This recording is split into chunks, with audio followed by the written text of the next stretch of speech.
नमो अरिहन्ताणं नमो सिद्धाणं नमो आयरीयाणं नमो वज्रायाणं नमो सर्वसाहुनं वन्दितु सर्वसिद्धे ध्रुवमचलमणो वमं गतिं पत्ते वोच्छामि समयपाहुः नमो सुखकेवली भणिदं नमः समयसाराय स्वानुभूत्या चकासते चित्स्वभावाय भावाय सर्वभावान्तरक्षिते निज स्वरूप को परमरस जामे भरो अपार वंदो परमानंदमय समय सार अविकार।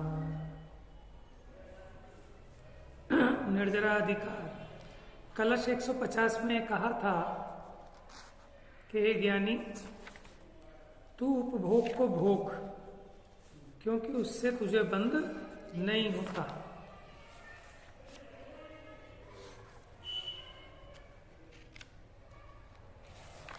और तू ऐसी शंका मत करना कि इनके भोगने से मुझे बंध होगा। अगर ऐसी शंका करेगा तो तूने तेरी मान्यता में पर द्रव्य के द्वारा अपना बुरा होना माना। तो फिर 3 गाथाएं आई 220 से 223, जिसमें शंख का उदाहरण दिया कि शंख भले ही सचित अचित मिश्र वस्तु को भोगे, लेकिन वो कोई भी शंख के सफेद पने को काला नहीं कर सकता। उसी प्रकार ज्ञान ज्ञानी का नहीं अज्ञान कोई कर सके, माने ज्ञानी के ज्ञान को कोई परद्रव्य अज्ञान रूप नहीं कर सकता। हाँ, जब स्वयं वो शंख अपने स्वभाव को छोड़कर, श्वेत स्वभाव को छोड़कर स्वयमेव काले रूप से परिणमन करे, तब वह कृष्ण हो सकता है। उसी प्रकार ज्ञानी भी जब स्वयं अपने ज्ञान स्वभाव को छोड़कर अज्ञान भाव रूप परिणमित हुए तो अज्ञानता को प्राप्त हो। मतलब यहाँ ये समझाया कि परद्रव्य के कारण बुरा नहीं होता। तो कहते हैं हे ज्ञानी, तू भोगों को भोग, इससे तुझे बंध नहीं होता। और अगर तू ऐसी शंका करेगा कि इस परद्रव्य को भोगने से मुझे बंध होता है, तो तूने तेरी मान्यता में ऐसा माना कि परद्रव्य का भोग माने परद्रव्य तेरा बुरा कर सकता है। फिर 151 कलश आया। अब 151 कलश में सावधान कर दिया। यहाँ कहा है ज्ञानी, तुझे कभी कोई भी कर्म करना उचित नहीं। 550 नंबर पेज पर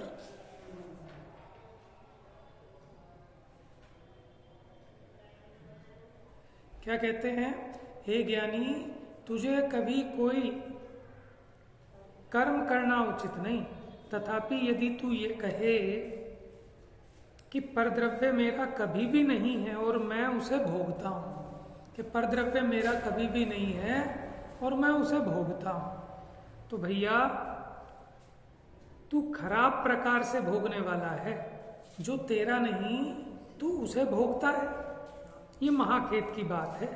यदि तू कहे कि सिद्धांत में भी ये कहा है कि परद्रव्य के उपभोग से बंध नहीं होता, इसलिए भोगता हूं। अब ये इंपॉर्टेंट बात है। तो क्या तुझे भोगने की इच्छा है? कि बंध नहीं है तो भोगता हूं। तो क्या तुझे भोगने की इच्छा है? तू ज्ञान रूप होकर शुद्ध स्वरूप में निवास कर, अन्यथा यदि भोगने की इच्छा करेगा, मतलब अज्ञान रूप परिणमित होगा, तो तू निश्चयतः अपने अपराध से बंधेगा। माने परद्रव्य को भोगने से नहीं बंधेगा, अपनी जो भोगने की इच्छा है उससे बंधेगा। ज्ञानी को 550 नंबर पेज भावार्थ, ज्ञानी को कर्म तो करना ही उचित नहीं है। यदि परद्रव्य जानकर भी उसे भोगे तो ये योग्य नहीं है। परद्रव्य के भोक्ता को तो जगत में चोर कहा जाता है कि जब तूने जान लिया है परद्रव्य है तो फिर मैं इसे भोगूं, ऐसी इच्छा क्यों करता है? और जब ये परद्रव्य है तो तू परद्रव्य को भोगेगा तो परद्रव्य का भोक्ता तो जगत में चोर कहा जाता है, तो स्वद्रव्य को भोग अन्यायी कहा जाता है। और जो उपभोग से बंद नहीं कहा, जो हमने कहा कि ज्ञानी को भोग से बंद नहीं होता, सो तो इच्छा के बिना ही पर की जबरदस्ती से उदय में आए हुए को भोगता है, वहां उसे बंद नहीं कहा। स्वयं इच्छा करके भोगे और कहे कि मेरे को बंद नहीं है, तो ऐसा नहीं है। हम तो ये समझा रहे हैं कि परद्रव्य बंध का कारण नहीं है, तेरा स्वयं का जो परिणाम है वो तो बंध का कारण है।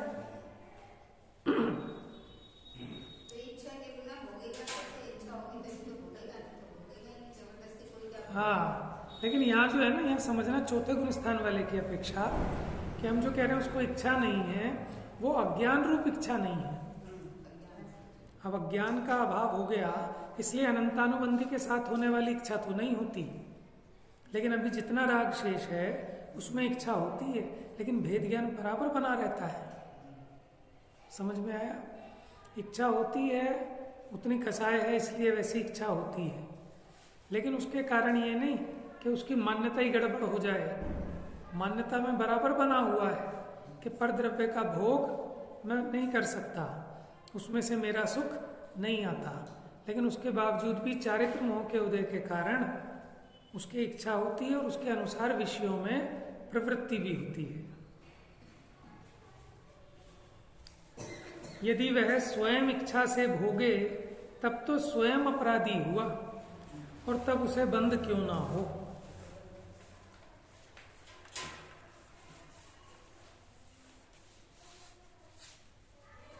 फिर ये कलश 152 भी हुआ था, नीचे देखो। कर्म ही उसके कर्ता को अपने फल के साथ बलात् नहीं जोड़ता। माने जो कर्म का उदय आया वो कोई माने जीव को जबरदस्ती अपने फल के साथ नहीं जोड़ता कि तू मुझे भोग। फल की इच्छा वाला ही कर्म को करता हुआ कर्म के फल को पाता है। कौन पाएगा? कि जैसे फल की इच्छा है, माने अज्ञानी को भोगने की इच्छा है ना, तो वो उस भोगने का फल जो बंद है उसको पाता है, लेकिन ज्ञानी को पर को भोगने की इच्छा नहीं है, उसे उसके फल की इच्छा नहीं है, इसलिए वो बंध को नहीं पाता। इसलिए ज्ञान रूप रहता हुआ और जिसने कर्म के प्रति राग की रचना दूर की है, ऐसा मुनि कर्म फल के परित्याग रूप ही एक स्वभाव वाला होने से, कैसा है उस मुनि का स्वभाव? उसने तो कर्म फल के त्याग की भावना को नचाया है, ऐसा स्वभाव है। तो कर्म करता हुआ भी कर्म से नहीं बंधता। भावार्थ, कर्म तो बलात् कर्ता को अपने फल के साथ नहीं जोड़ता, किंतु जो कर्म को करता हुआ उसके फल की इच्छा करता है, वही उसका फल पाता है।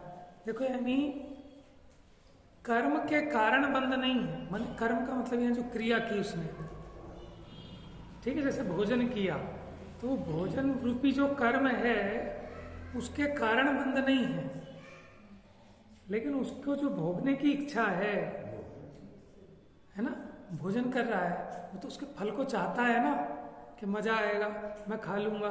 ऐसे जो फल की इच्छा वाला है उसको वो कर्म बंध का कारण होता है, क्योंकि वो जो कर्म किया उसने भोजन करने का, ये जीव की क्रिया ही नहीं है, ये तो जड़ की क्रिया है, और जड़ की क्रिया बंध का कारण नहीं है। तो फिर बंध किससे हुआ? कि ये जो कर्म किया इसके फल की इच्छा तो थी ना तुझे, तो इसलिए बंध होता है। और देखो गीता में क्या कहा उसने, श्री कृष्ण जी ने, कि तू कर्म कर, फल की इच्छा मत कर। तो उसका अर्थ यहां से घटित होता है। हम ये समझते हैं कि तू काम किए जा, तू बहुत मेहनत कर, दुकानदारी कर, लेकिन तू प्रॉफिट की इच्छा मत कर, कि वो बात नहीं कह रहे हैं यहाँ। तो वो अपनी जो बात चल रही है, ज्ञानी तू भोगों को भोग, क्योंकि भोगों को भोगने से तेरे को बंध नहीं होता। तो फिर काहे से होता है? क्यों? भोगने के भाव से होता है, वो जड़ की क्रिया से थोड़ी ना तेरे को बंद होगा। लेकिन ये उस बात को पकड़ता नहीं और ये सोचता है कि मैं तो ज्ञानी हूं, मुझे बंद नहीं होगा, खाओ पियो मौज करो।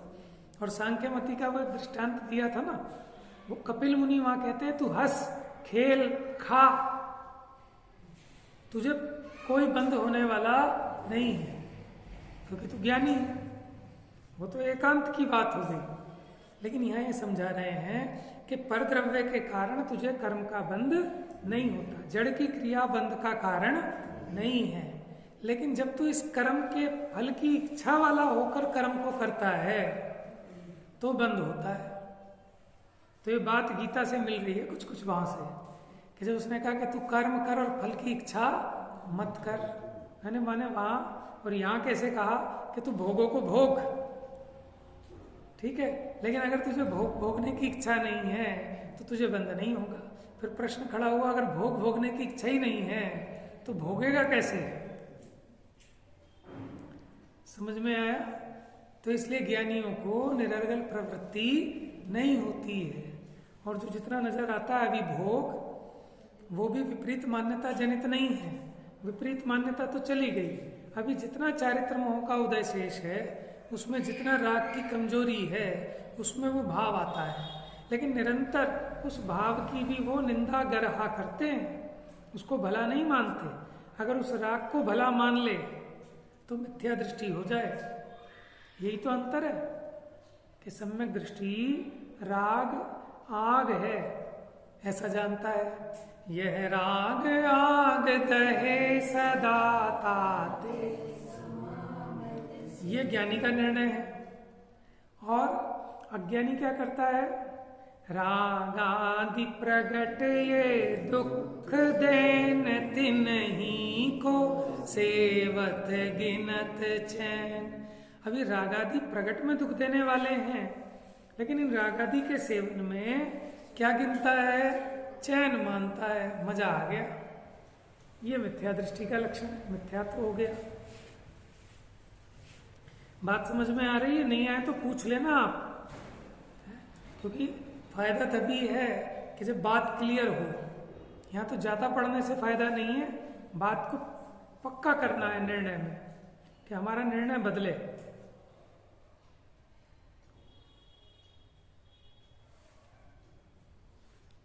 तो फिर कहा पेज नंबर 551 पर भावार्थ, कर्म तो बलात् कर्ता को अपने फल के साथ नहीं जोड़ता। क्या कह रहे हैं? कर्म तो जबरदस्ती कर्ता को अपने फल के साथ नहीं जोड़ता, किंतु जो कर्म को करता हुआ उसके फल की इच्छा करता है वही उसका फल पाता है। इसलिए अब उसका फल क्या है कर्म का? जैसे आपने कोई भी जड़ की क्रिया रूप कर्म किया कि खाना खाया, कि आपने बढ़िया कपड़े पहने, ये तो जड़ की क्रिया है, ये कर्म किया।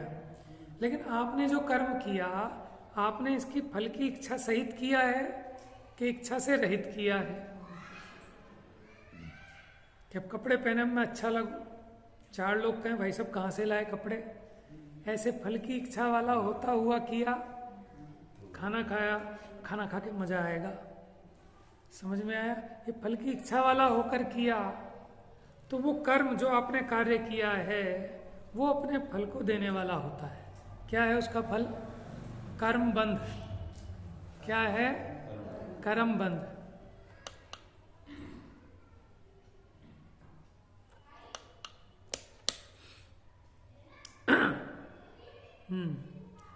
आगे देखिए,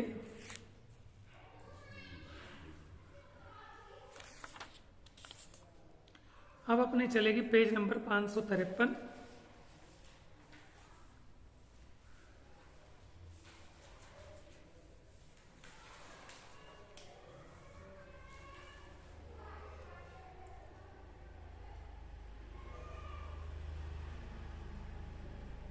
पेज नंबर 553 पर सेकंड पैराग्राफ देखो ऊपर से।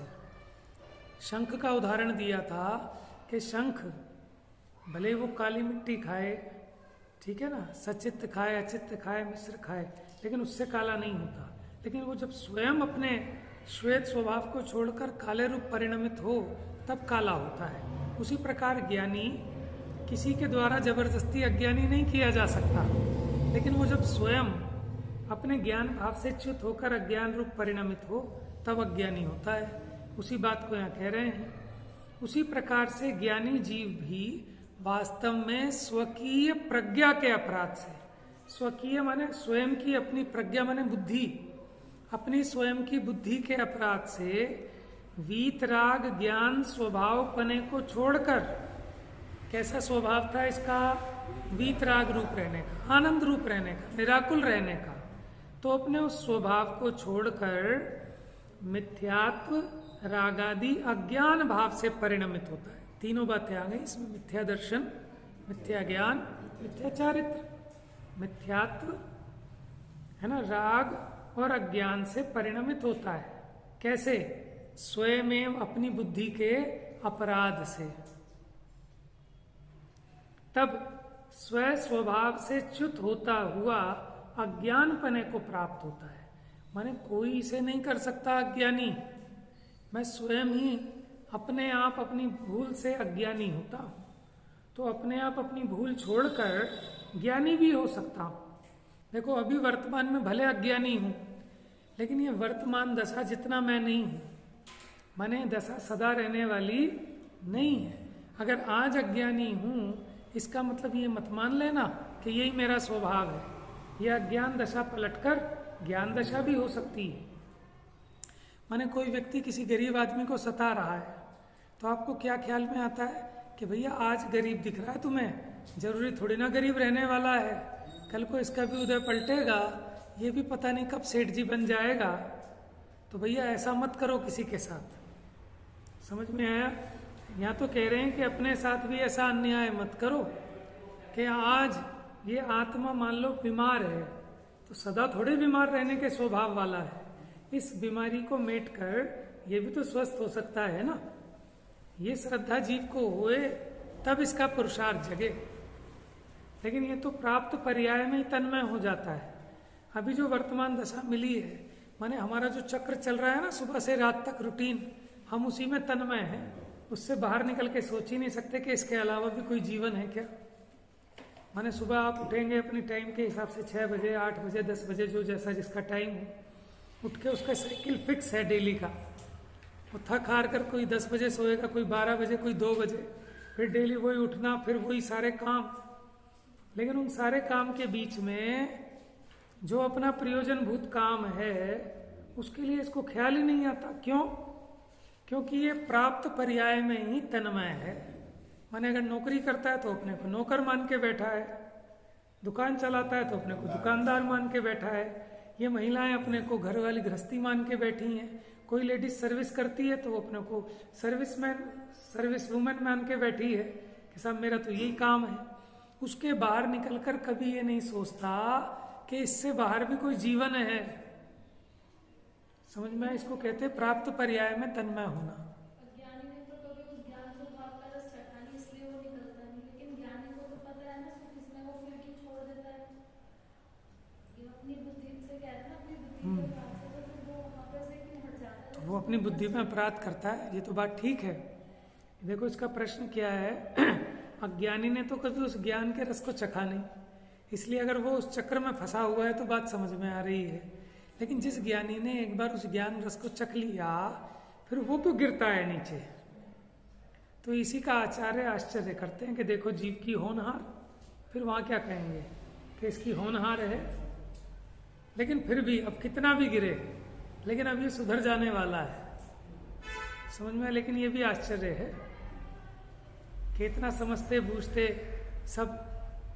अब आप ये देखो ना, लौकिक में भी माने गरीब व्यक्ति नुकसान उठा ले तो लोग कहते हैं मूर्ख है, मूर्ख है। लेकिन किसी ने इतना बड़ा एम्पायर खड़ा किया, इतना बड़ा सेठ जी, और वो भी दिवाले निकलते दिखते हैं कि नहीं दिखते हैं। अब वो कोई बेवकूफ था, अगर बेवकूफ होता तो इतने टॉप पे कैसे पहुंचता। समझ में आया?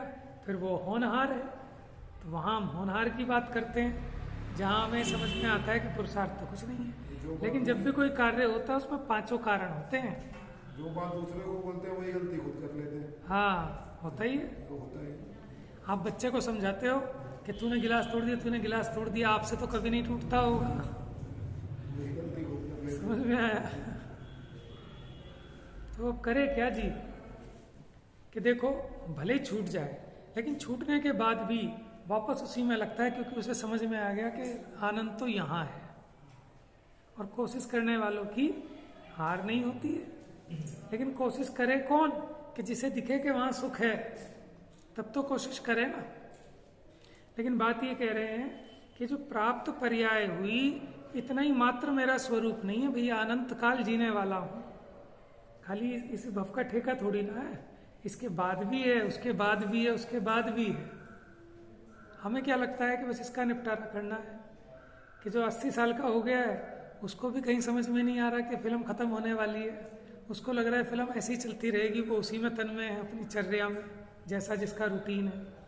हम 40 के हैं तो हम अपने उसमें रूटीन में तन्मय हैं, 20 वाला उसमें तन्मय है। माने उस वो मोह के जाल से बाहर निकलकर सोचने की फुर्सत ही नहीं है जीव को कि भैया ये क्यों घूम रहा हूं मैं इसमें, है?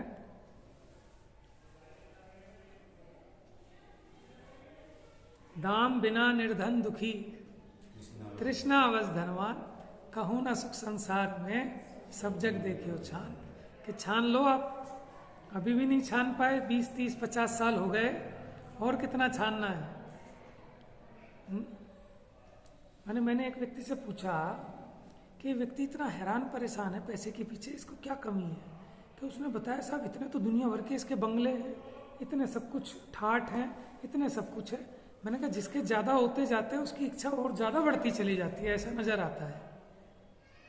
सोने के बैल वाली कहानी सुनी है ना आपने, कि एक दिन रानी ने देखा कि एक व्यक्ति कैसे आंधी तूफान आ रही, बारिश आ रही, उसमें भी लकड़ी लेके ढो रहा है। तो उसने राजा से कहा कि भाई ये बेचारा हमारे राज्य में इतनी मतलब गरीबी है, ये तो शर्म जैसी बात है। टीवी में भी देख के आया, पीयूष जैन कौन है वो, कितना किलो सोना है, करोड़ अरब निकला है उसके पास। हाँ, 252 करोड़ कैश निकला है, और 200 किलो या 237 किलो सोना। देखो इतना तो कैश कोई नहीं रखता, ये तो सब इलेक्शन के चक्कर में रखा होगा, कुछ ना कुछ होगी हाँ। कहानी होगी। खैर हम ये कह रहे हैं, फिर उसने कहा कि साहब इसको जो है इसकी गरीबी मिटाओ, इस बेचारे को दो कुछ। और उसके हृदय में दुख हुआ ना देखकर रानी की, तो ऐसा जो दुख होने का भाव है इसको क्या कहते हैं? या दया? बताओ ये आर्त ध्यान है कि दया है? तो करना कि नहीं करना? बताओ पुण्य बंधेगा कि पाप बंधेगा उसे? सोचो। आर्त ध्यान से तो पाप ही बनेगा, आर्त ध्यान से पुण्य कैसे बनेगा? कैसे गजब की विचित्रता है। उसको जो उसके प्रति दया का परिणाम आया, वो बन तो उससे पुण्य रहा है, क्योंकि किसी के परोपकार का भाव है, किसी के दुख में दुखी हो रहा है, माने कसाई की मंदता है। लेकिन आप ये देखो आकुलता तो हो रही है ना उसको, कैसा दुखी हो रहा है। अगर आप किसी ऐसे व्यक्ति को देखो कि बहुत दुखी है, बहुत परेशान है, तो अपना मन कैसा हो जाता है? दुखी हो जाता है ना। तो जो मन का दुखी होना है वास्तव में तो आर्त ध्यान है, ठीक है ना? आर्त ध्यान तो है, लेकिन इसमें भी आपको उसका कुछ भला करने का भाव है। माने सामने वाले के दुख में दुखी हो रहे हैं आप, अच्छा अब उल्टा आ जाओ कि सामने वाला दुखी हुआ और आप अब आया मजा, इसमें पाप बंद होगा। यद्यपि ये रौद्र ध्यान है, लेकिन इसमें पाप बंद होगा। बात समझ में आ रही है? तो अब इससे शिक्षा क्या लेनी है कि जो भला करने का भाव है वो भी दुखरूप भाव है, वो कोई सुखरूप भाव नहीं है। हाँ, उसकी अपेक्षा कि जो दूसरे के दुख में खुश होता था, उसकी अपेक्षा उसको भला कहते हैं कि देखो ये आदमी भला है। लेकिन कोई कोई तो इतना ही आर्त ध्यान करता है कि उसके आंसू ही नहीं रुकते। कोई फिल्म आ रही हो, किसी का जवान बेटा मर गया, तो वो अम्मा जी रो रो के बुरी हालत कर दें। समझ में आया? तो वो तो साक्षात आर्त ध्यान है। क्या कहते हैं उसको? वो है ना परिताप, असाता वेदनीय के आश्रय के कारणों में गिनाया उसको, दुख शोक तापा क्रंदन, ऐसा माने रोने लगे, इतना दुख माने, तो वो तो क्या है? असाता वेदनीय के आश्रय का कारण है। हम्म। तो अब उस रानी ने कहा कि साहब इसको कुछ इसकी गरीबी मिटाओ। ठीक है, अगले दिन सुबह उसे दरबार में बुलाया गया कि भाई क्या चाहता है। क्या मांगा उसने कि भाई मुझे एक बैल है मेरे पास, वो जोड़ी पूरी करनी है।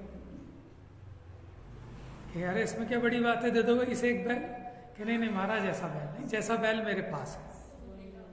तो अपने घर ले गया, और जब उसने खोला, वो उसकी अलमारी बनी हुई थी बढ़िया एकदम, वो खोला तो सोने का बैल। कैसा? सोने का बैल। राजा ने कहा इतनी तो मेरी भी संपत्ति नहीं है, तो मैं कहाँ से दिला सकता हूँ इसको सोने का बैल। और वो ऐसे काम कर रहा है, बताओ, लक्कड़ हो रहा है, वो भी ऐसी आंधी तूफान में। जो साक्षात देखते हैं है ना? कितने करोड़पति खरबपति और ऐसे काम में तो साक्षात देखता हूँ। पीयूष जैन का बता रहे हैं, जिसके 275 करोड़ निकले, टूटे हुए स्कूटर पे चलता था, अड़ोसी पड़ोसी को पता कितने पैसे कितना निकलेगा। मतलब इतना पैसा हो, मतलब जैसे सवेरे 6 बजे से रात के 2 बजे तक ऐसे लगे गधों की तरह, और हाय हाय तोबा मैं तो देखता हूँ। हाँ है ये। शांति भी जरा सी। अब ये है ना कि जीव प्राप्त पर्याय में तन्मय हो रहा है, उसको फुर्सत ही नहीं आ रही, उसे ही नहीं समझ में आ रहा मैं किसके लिए कर रहा हूँ और क्यों कर रहा हूँ। क्या कर रहा हूँ? जैसे कौवा कान ले गया, कौवा कान ले गया, उसके पीछे सब दौड़ रहे हैं, लेकिन 1 मिनट रुककर सोचने की फुर्सत नहीं है। और अगर ये रुककर सोचे ना, माने आज मान लो हमारी 40 साल उम्र हो गई, अब कितने दिन की हम सोच के चल रहे हैं बताओ। ये तो सोचता ही नहीं है, तो सोचता है मैं अजर अमर पाटा लिखवा के लाया हूँ, मैं कहाँ मरूंगा। चलो हम तो 40 के हैं, 80 का उससे पूछ लो कि साहब और कितने दिन है। समस्या ये ना उसकी, भले वो मुंह से कह दे कि साहब बस हमारा तो चला चली का सौदा है, लेकिन अंदर से उसको भी नहीं लगता कि मैं कभी मरूंगा। समस्या ये ना उसकी कमीज हमारी कमीज से सफेद कैसे, समस्या ये ना उसकी कमीज ज्यादा सफेद है। हाँ, वो अंधी दौड़ ये चल रही है ना, सही बात कह रहे हैं कि उसकी कमीज हमारी कमीज से सफेद कैसे समस्या तो उम्र कि वो मेरे से आगे कैसे। मेरे पे तो 2 ही बैल हैं, उस पे 4 बैल कैसे। तो अब इस अंधी दौड़ में शामिल हो गया है जी। लेकिन अगर रुक के सोचे कि तू चल अपने 100 वर्ष की भी जिंदगी माने, ठीक है, अब तू हिसाब लगा ले कि किस हिसाब से महंगाई बढ़ेगी, उस हिसाब से तेरे पे है या नहीं, तो भी तेरे समझ में आएगा कि 10 पीढ़ी तेरी बैठ के खा लें, इतना तेरे पास आज भी है। 11वीं का खाएगी। ठीक है, अब वो 11वीं की सोचे ना सोचे, लेकिन एक ये नाम और मान के चक्कर में फंस जाता है फिर। ठीक है, पैसे की भूख से चलो पेट भर भी गया, लेकिन अब वो मान और नाम चाहिए उसे, नंबर 1 लिस्ट में ऐसे हो, उदाहरण तो यहाँ साक्षात नजर आते हैं, है ना। हाँ, बिल्कुल साफ साफ नजर आते हैं ऐसे उदाहरण यही तो समझदार व्यक्ति को, माने सरकार भी कहती है कि 60 साल के बाद अब तुमने बहुत अपना टाइम खराब कर लिया, अब अपना सदुपयोग करो, जाओ। लेकिन उसके बाद ये स्टेशनरी की दुकान खोल के बैठ जाएगा। ठीक है, मास्टरी से रिटायर हुए तो वहीं स्कूल के सामने दुकान खोल के बैठ गए। रिटायर होने वाले तो पहले से सोच के चलते हैं घर के नीचे परचूने की दुकान डाल लूंगा। बहुत से बैटरी रिक्शा चला रहे हैं 60-65 85 साल के कुछ ध्यान रहता नहीं, 85 साल 90 साल के ऐसे लगे हुए हैं फुल टाइम और इतना जबरदस्त काम, मतलब 90 साल की उम्र में भी शांति नहीं जरा सी। अभी सोचो ना, अब हमें अपने मन को समझाना है कि चलो अब उनको देख के तो हम शिक्षा ग्रहण करें, क्या हम आज की डेट में भी सोच लें। हम पे यही तो बहाना है ना कि साहब क्या करें, काम बहुत है, धंधा है, ये है वो है। ठीक है, अब आप बैठ के अपनी कैलकुलेशन कर लो कि कब फ्री हो पाओगे। ऐसे तो कभी नहीं निकल पाएगा जी। कम से कम कुछ तो समय निकाल आत्मशुद्धि के लिए। नर जन्म का उद्देश्य न केवल, और विलास भी कहाँ कर रहा है, तो गधा बना हुआ है। कहाँ मौज कर रहा है, कौन मौज कर रहा है, गधा बना हुआ है। ये देखते हैं जैसे जैसे उम्र बढ़ती है तृष्णा बढ़ती है, हाँ, इतनी तृष्णा बढ़ जाती है, वो है ना, इतना लालच बढ़ जाता है उम्र के मैंने- साथ साथ। वो है ना डॉक्टर साहब की 12 भावना में इंद्रियां काम करती नहीं। कि ज्यों ज्यों जर्जर जरा नजदीक आती जा रही, त्यों त्यों ये तृष्णा तरुण होती जा रही। कि जैसे ये बुढ़ापा नजदीक आ रहा है और तृष्णा बढ़ती चली जा रही है। देखो जवान व्यक्तियों में इतना वो नहीं होता, वो फटाफट दे देते, अच्छा ले निपटा कर ले। जो घर पे बड़े बैठे होंगे ना बुजुर्ग, वो पूरी कैलकुलेशन मिलाएंगे, 1-1 रुपए की, 1-1 पैसे की। उनके माने कितने प्राण अटके पड़े हैं उसमें, जबकि तेरा आना नहीं, तेरा जाना नहीं। ठीक है, 4 बच्चे थे, चारों के अलग अलग काम धंधे करा दिए, सब अपना मस्त हैं। लेकिन जिसकी दुकान पे जाके बैठेगा वहां आर्त ध्यान और आकुलित व्याकुलित होता रहेगा, गालियां बकेगा उसे, तूने तो नाश पीट दिया, तूने भला कमा लिया, 100 रुपए दिए तूने 400 वापस लौटा दिए समझ के 500 का नोट दिया, तू क्या आग लगाएगा इस दुकान में। अरे उसने ऐसे ही अपना बंगला थोड़ी खड़ा कर लिया, लेकिन देखो उसके प्राणों की है। माने मनुष्य जीवन में ये जीव कह रहा है कि जिन भोगों के लिए लगा हुआ है ना, ये वास्तव में खाना भी कहाँ तसल्ली से खाने को फुर्सत है इसे, इतना आकुलित व्याकुलित है जीव है। इतने बड़े बड़े सेठ जो बड़े बड़े काम धंधे लेके बैठे हैं, उन्हें कहाँ खाना खाने की फुर्सत है, नोट गिनने से फुर्सत नहीं है, खाना तो तब खाएं।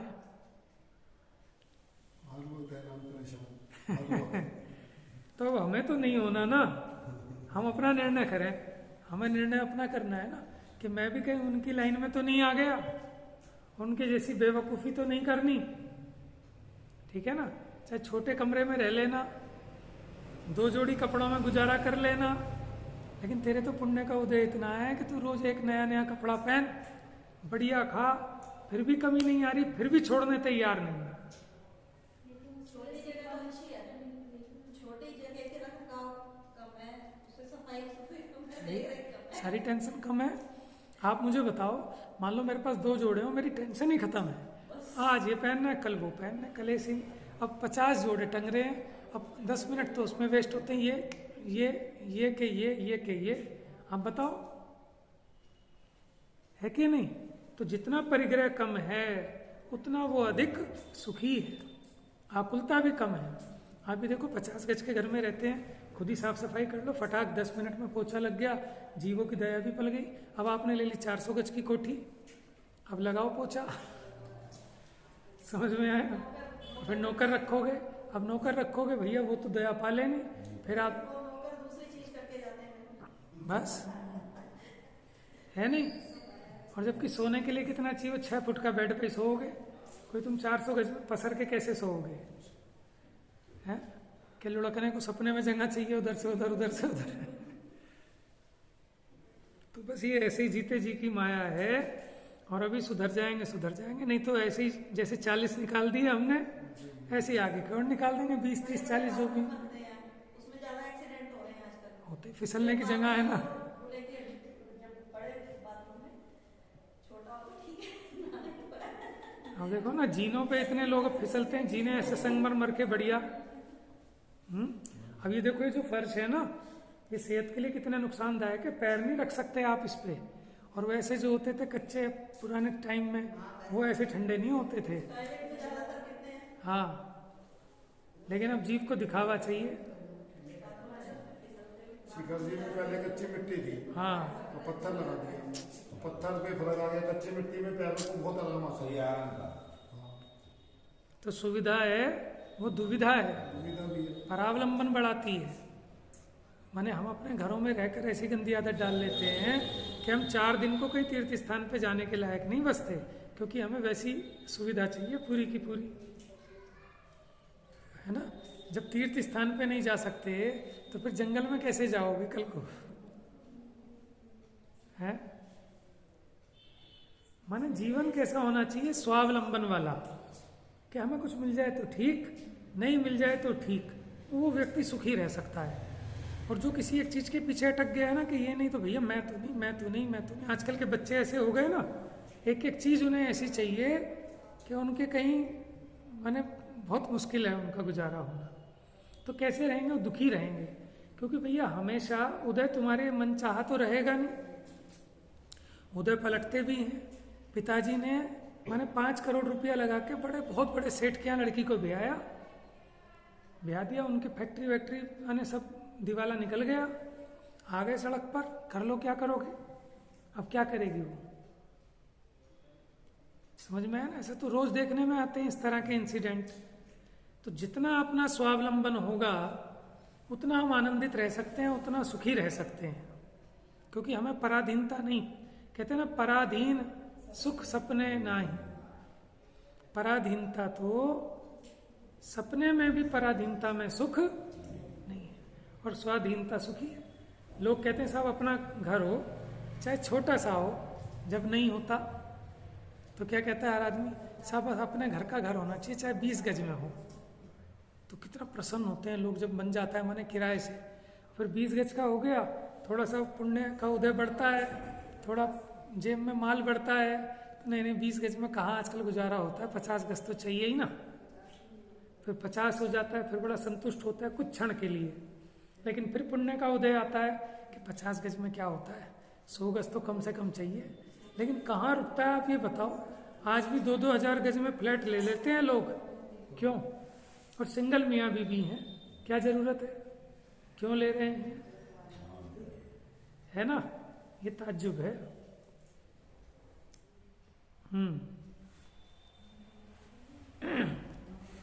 तो समझ में आया। मैंने ये कहा कि भाई जब इन पर खानदानी इतना पैसा है, सब बात है, बच्चे इनके बड़े बड़े सेट हो गए, एक अमेरिका में एक ऑस्ट्रेलिया में, सब बात है, और यहाँ ऐसे नौकरी कर रहे हैं इतनी टेंशन में। चलो हमारी तो नई नौकरी है, ठीक है, ये तो रिटायर होने वाले हैं। मैं इनकी जगह होता मैं तो रिटायरमेंट लेके बैठ जाता, ये क्यों नहीं बैठते?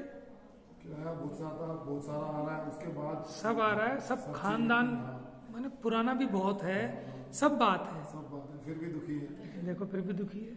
हम ये कह रहे हैं कि इस मनुष्य पर्याय में आत्मकल्याण तो बहुत बड़ी बात है, लेकिन ये भोगों का मजा भी नहीं ले पा रहा अज्ञानी। परेशानी है, समझ में आया? नहीं तो टेंशन का काम छोड़े, जितना तेरे पास है तू इसको ही भोग ले। वो पंडित जी कहते हैं ना कि भोगने की ताकत कितनी है, क्या है? हाँ, ले जाने देखो इन भोगों को ले जाने की व्यवस्था तो है नहीं, और भोग ले इतनी तेरे में ताकत नहीं, ठीक है, और दान के भाव नहीं है। तो 3 दशाएं कही हैं आचार्यों ने, दान, भोग अथवा नाश। या तो दान कर ले, दान तेरे पे होता नहीं, भोग ले, भोगने की सामर्थ्य नहीं, तो फिर नष्ट ही होने वाला है। नष्ट ही हो गए। जब हम इस पर्याय से चले गए तो हमने जितना है कसाय कर करके जोड़ा, ये सब तो नष्ट है हमारे लिए। अब संतुष्टि भी है ना, औलाद को दे गए, संतुष्टि तो है, बच्चों को तो दे गए। देखो उसे वही मिलेगा जो उसके पुण्य में होगा। वो समझ आप नहीं दोगे तो भी वो कमा लेगा, रहेगा उतना ही। देखो लोटे में पानी तो अगर 1 लीटर का लोटा है तो 1 लीटर ही आएगा ना, चाहे तुमसे भरवाए चाहे इनसे भरवाए, उससे ज्यादा तो नहीं आएगा। अब वो बच्चे का किस्मत का लोटा अगर 1 लीटर का है तो आप दे दो उसको वसीयत में, तो उतना ही रहना है, नहीं तो खुद कमा लेगा, रहेगा तो उतना ही। अब ये बात नहीं समझते, इसलिए हैरान परेशान है। हम तो कह रहे हैं चलो करते रहो, यहाँ लेकिन पर- ये जीव यहाँ- सोचे तो सही है एक बार। यहाँ पर अटकती है ना बात जीव की, हाँ। यहाँ पर सोच नहीं जाती, इसलिए यहाँ पर अटकती है कि उसको वो कहता है जी जो हमने लिया वो जाएगा तो बच्चों को ना, हाँ, तो ये संतुष्टि है, करके गए ना, बच्चों के लिए करके गए। देखो मुझे एक बात बताओ। वो बात हाँ नहीं, जैसे मान लो हम शादी में गए, ठीक है, हमने अपनी प्लेट में गुलाब जामुन ले लिए 4, बच्चे ने भी ली अपनी प्लेट, तो हम अपनी प्लेट में से देते हैं क्या उसको? कहते हैं मिल तो रहे, ले ले वहाँ से। अब कटोरी में तो 4 ही आएंगे, मैं तेरे को दूँ चाहे तू वहाँ से ले, क्या अंतर पड़ रहा है? तो ऐसे ही हम छोड़ के जाएं उनके लिए, ठीक है ना, या वो वहाँ से उसको मिलना ही है, जितना उसके भाग्य में है मिलेगा तो उतना ही, खाएगा तो उतना ही ना जितना उसकी पेट में जगह है। चाहे आप अपने में से दें, चाहे वहाँ से काउंटर पे से उठा के खाए, उससे ज़्यादा तो नहीं ले सकता ना। तो ऐसी जीव का जितना भाग्य है मिलेगा तो उतना ही। तो तुम क्यों मोह में फंस रहे हो? पुत्र कुपुत्र तो क्यों धन संचय, क्षण में सब गवा देगो, और पुत्र सुपुत्र तो क्यों धन संचय, क्षण में खूब कमा लेगो। तो ये तो मोह है बस हमारा, ठीक है ना। चलो नहीं छूटेगा, वो कर्म का उदय है, सब बात ठीक है कि नहीं है व्यवस्था, लेकिन इसकी तो सोच भी नहीं है। कम से कम लगे तो इसको सोच तो हो कि नहीं भाई मुझे ये मेरे करने जैसा नहीं है। वो एक अलग बात है कि कल को मान लो परिस्थिति ऐसी बन जाए कि नहीं छूट पाए, अनेक कारण बनते हैं, लेकिन इसका अभिप्राय क्या है? अभी तो इसको सुख बुद्धि पड़ी है, उसमें उपादेय पना पड़ा है। देखो कर्म के उदय को तो हम फेर नहीं सकते, जो बाहर की व्यवस्थाएं बननी है वो भी निश्चित है। अगर मानो किसी की किस्मत में जिंदगी भर गधा बनना है तो पूरे मरते दम तक भी वो घिसता रहेगा, ठीक है, वो बात अलग है। लेकिन उसके बीच में भी अपने को कर्म के उदय से भिन्न, देह से भिन्न, संयोगों से भिन्न स्वयं का अतीन्द्रिय आनंद कैसे लिया जा सकता है, उस कला को सीख लेगा तो सब काम करते हुए भी सुखी रहेगा। और नहीं सीखा तो भले ही सब छोड़ के बैठा भी रहे, लेकिन बात तो वही है, ये मनुष्य पर्याय तो चली जाएगी।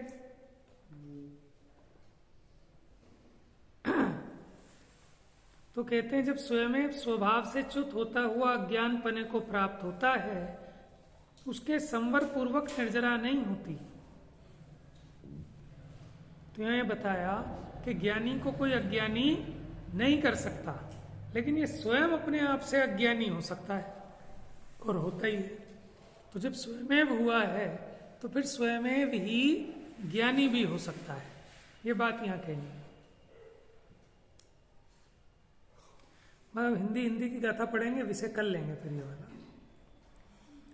ज्यों जगत में को पुरुष वृत्ति निमित्त सेवे भूप को, तो भूप भी सुख जनक विध विध त्यों जीव पुरुष भी कर्म रज का सुख अर्थ सेवन करे, तो कर्म भी सुख जनक विध विध अरु वो ही न जब वृत्ति है तू भूप को सेवे नहीं, तो भूप भी सुख जनक विध विध भोग को देवे नहीं। सद दृष्टि को त्यों विषय हेतु कर्म रज सेवन नहीं, तो कर्म भी सुख जनक विध विध भोग को देता नहीं। देखो ज्ञान और वैराग्य की चर्चा चल रही थी ना, अब ये वैराग्य प्रेरक आ गया, मतलब क्योंकि उसको भीतर से उसकी इच्छा नहीं है, इसलिए कर्म उसको वो फल नहीं दे पाता। अभी जो हमने कहा था ना कि कर्म का फल भी जो उस फल की इच्छा वाला होकर कर्म को करता है, उसी को कर्म का फल प्राप्त होता है। लेकिन ज्ञानी उस कर्म के फल की इच्छा वाला नहीं है, इसलिए उसे कर्म का फल प्राप्त नहीं होता। उसके दृष्टांत रूप में गाथा है, आएंगे आगे ये 224 से। आज हमने 220 से 223 के बाद एक अतिरिक्त गाथा आई थी, उस अतिरिक्त गाथा को देखा था। इसमें शेष चर्चा कल करेंगे। मिथ्यातम नाश वे को ज्ञान के प्रकाश वे को आपा पर, छह